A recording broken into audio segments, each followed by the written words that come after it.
All right. Welcome, everyone, to another episode of Sales Pipeline Radio. I'm your host, Matt Heinz. Thank you so much for joining us on another Thursday morning or afternoon, or in our guest case today, maybe even early evening, depending on where you're joining in from.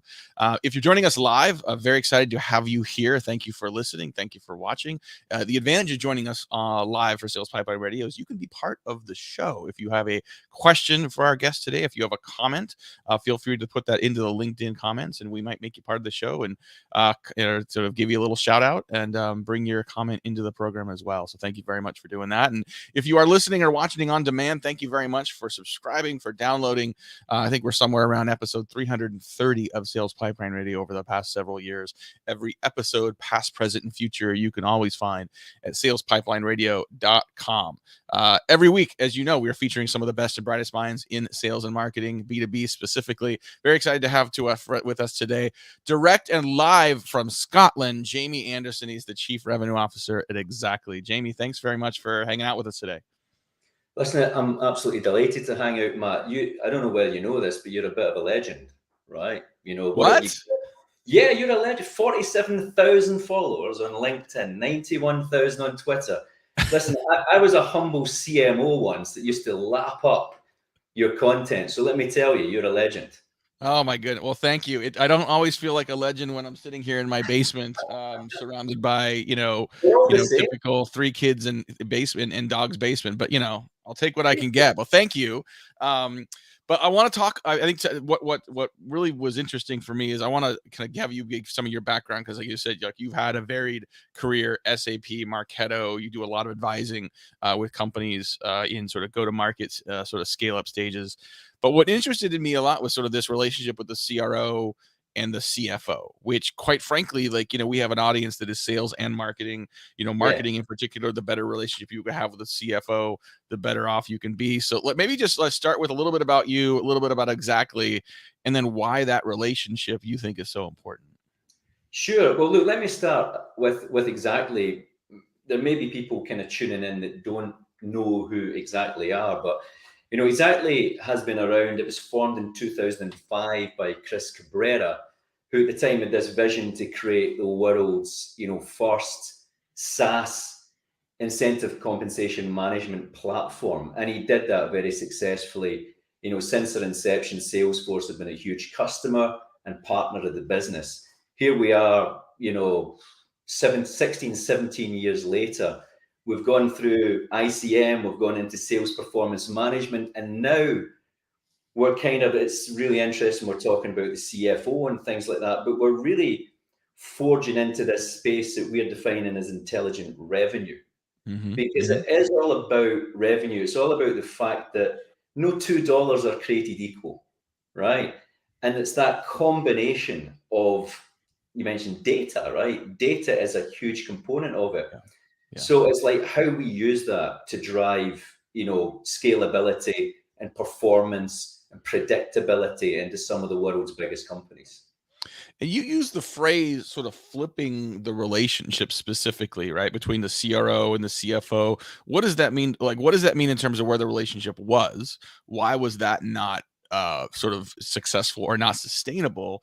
And what about that flip is helping organizations increase health and momentum and success? Well, actually, let me give you a little analogy as well on that. Because remember, look, marketers and sellers were not always the best of friends either. Yeah. But it was always the kind of, what have you done for me lately in terms of leads and all that type of stuff, was the common thing I used to hear from CROs when I was a CMO myself. The thing that solved it though, Matt, what was it, the thing that solved it? Visibility into data, sharing a common view of a data set. Now, that's what's happening in the relationship between the CRO and the CFO.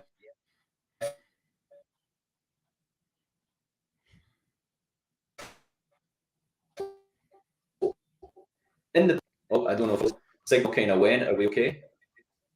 I can hear you now. We lost you for a second. It's that underground cable, the Atlantic. We're good now. Yeah.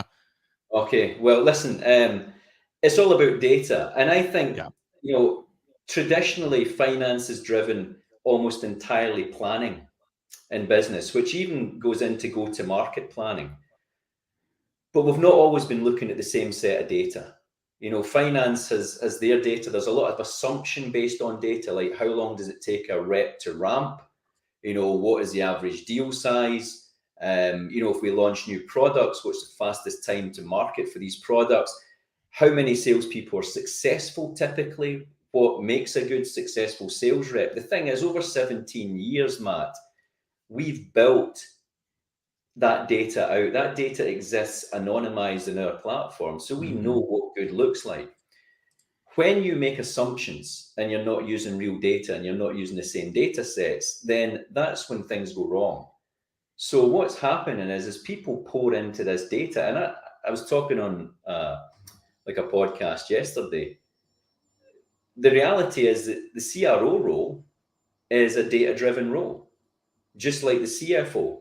So actually what we're able to do is, as I said, look at the same sets of data and come together on what is the right path forward. How many reps do we need, right? Is it a big enough addressable market in this territory? So I kind of sometimes describe it as, what you need to be able to plan effectively. That's number one. So you need the data. From that planning, you're able to put inside the right performance metrics, the things that actually are going to be successful, that you're measuring consistently. And when you do that, you've greater predictability in your business. So those three things are really, really important. And that's what we help companies do. So there's a lot that we can sort of unpack here and sort of go into. I think you talk about sort of shared data, and I think it's important to point out the difference between transparency of data and shared metrics, right? I think, so like you think about what comes from marketing, and for too long, marketers have defined their own metrics and acronyms. We talk about MQLs and SQLs, and the CFO doesn't care about any of that. The head of sales may not care about any of that either. And so instead of inventing our own language, it's one thing to say, here's my data. It's another thing to say, like, hey, CFO, what data do you care the most about? And how do I start my metrics there and talk about impact metrics? And if I need to, work my way back to operational metrics. And so if I'm thinking about marketing, sales, and then sales and revenue, to your point earlier about not just closed won, but lifetime value, what's on that combined dashboard that all those teams should be looking at all the way back to marketing as well? So if you look at things like, if you look at overall rep productivity, right, and you look at rep productivity in each of the segments you go to market, and now most businesses, whether they're software, SaaS-based businesses, whether they're manufacturers, professional services, it doesn't matter. You are looking at your market maybe through the lens, first of all, of your small, medium business, your commercial, general business segment, and then your enterprise business. No two reps are the same.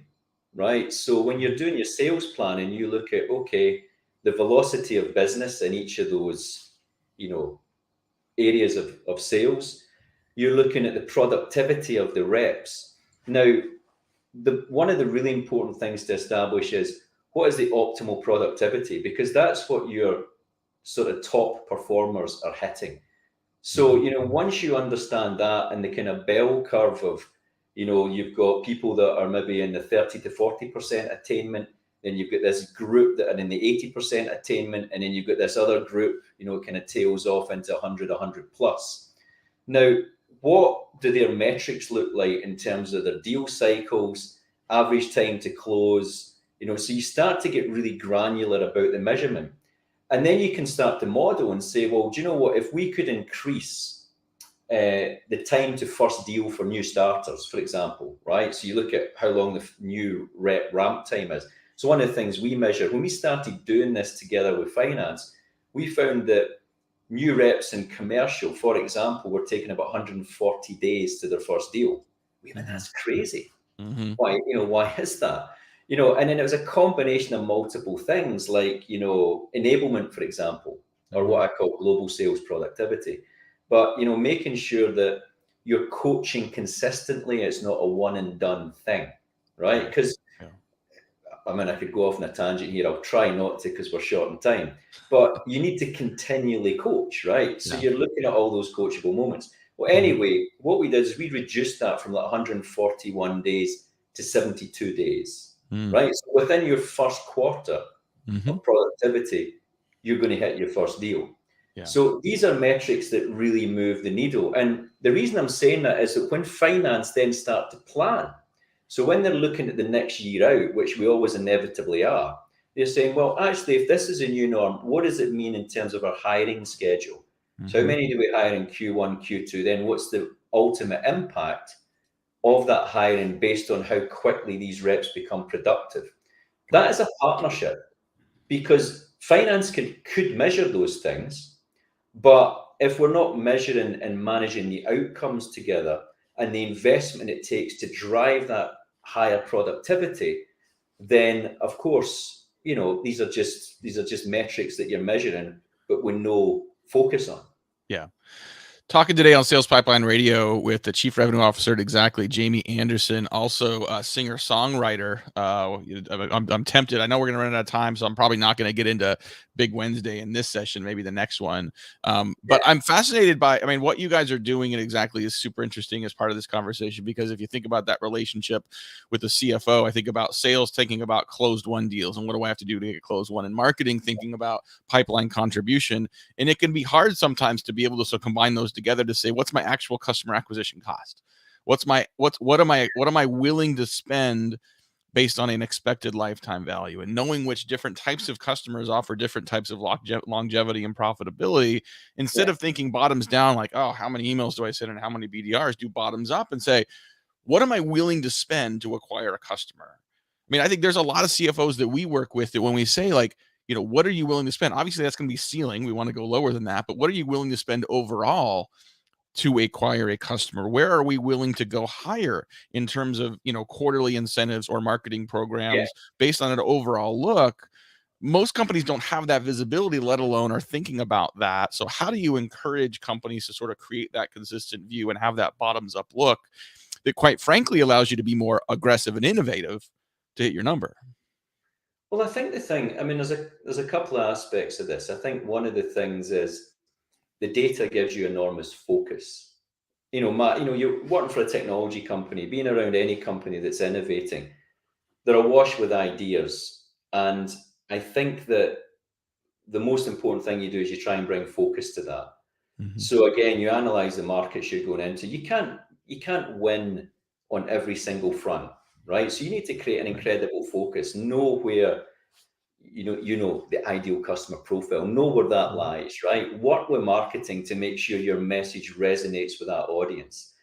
And I think that, one of the things that we brought, one of the innovations we brought out recently, which listening to our customers, was this notion of commission expense forecasting. Forecasting is a big thing in itself. That's what I live or die by ultimately.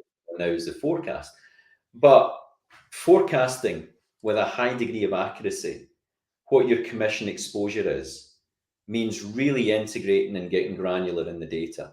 So, every rep is at a different stage of the plan, based on any quarter. For example, you could have a rep in Q2 that's already hit the plan, they're in accelerators. So you can't just, blanket kind of estimate things like your commission forecast based on, well, that's $1 million deal, so we would pay out X. We can get really granular. So we can go into every single rep and produce an outcome based on the forecast, based on where something's in forecast or whether it's upside, and you can predict with a degree of certainty what the commission earnings is per deal, per rep.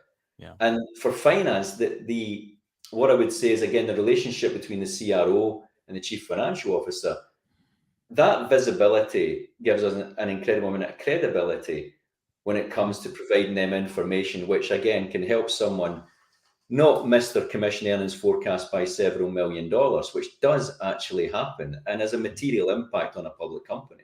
Yeah. Well, and I think that level of visibility also unlocks a level of creativity and innovation across the sales and marketing teams to not only ensure their sales teams are successful, but make sure your reps are earning out what they deserve and what they're earning, but doing that in alignment with where the organization needs to go and close business as well. So super exciting stuff. I know we're going to run out of time here, but I wanted to ask you about the CRO role in particular. Most CROs we see, chief revenue officers, I would say at least 8 out of 10 come up through the sales organization. They are heads of sales, VPs of sales who get the CRO, and CROs typically own sales and marketing, right? We see fewer CROs come up as marketing leaders and then get that role. What have you learned by sort of having that? I mean, you've played roles in sales and marketing throughout your career. What do you see the most successful CMOs to CROs look like? What should they be thinking about as they move into that CRO role? And perhaps also, like, for CMOs that aspire to that role, what are things they should be thinking about right now to prepare themselves? I think, first of all, be incredibly data and insights focused. I think, Mm-hmm. like I was a CMO for 3 years, and I ran my team, I think, pretty meticulously, by understanding what sales needed from, a marketing organization right across marketing and demand gen. I had a very, very strong handle on a process that I tend to call demand to revenue, right? So, the demand capture in the market and how that flows through every element of that. You mentioned MQLs, for example, but every element of that through the whole phase, I think have an understanding of that, because that really talks to the long-term viability of your revenue organization. And I think having a little bit of humility, Mm-hmm. a lot of empathy, because you're dealing with a lot of big characters as well. I think that is that's really important. So, I mean, we could have a whole show on that, but in summary, I'd say be detail oriented and be curious. There's always new things. There's always new ideas. Encourage ideas. That's a key thing. I love that answer. Thank you for that. I think there's culture change that abounds in this entire conversation, right? Like, whether you are changing your scorecard to be more impact driven, aligning with metrics that a CFO cares about, that you as a sales leader or as a market leader may not be as familiar or comfortable with, whether Yeah. you are a marketing leader taking over a broader role or a sales leader taking over a broader role, with being willing to admit what you don't know, to be vulnerable and curious, I do it on a and to daily lean in on basis. that together. Yeah, Yeah. honestly, I do that on a daily basis, and I'm blessed that, I mean, I'm surrounded by people who individually are better at their job Yeah. functionally than I am at any of their jobs. Well, sign of a good leader when you're willing to lean in on people that are smarter than you and surrounding yourself with that. It just makes you a better leader, makes you more successful. Jamie Anderson, Chief Revenue Officer at Xactly Corp. Thank you so much for joining us today. Would love you have it on next time. Bring your guitar next time so we can sort of further entertain the audience. But this has been phenomenal. Thank you so much for sharing today. No problem. Thank you. Take care. Thank you, everyone, for watching and listening. Appreciate you all being here. We'll be here again next week, 11:30 Pacific, 2:30 Eastern, whatever time it is in Scotland right now. My name is Matt Heinz. Thanks, everyone, again for joining us on another episode of Sales Pipeline Radio. Take care.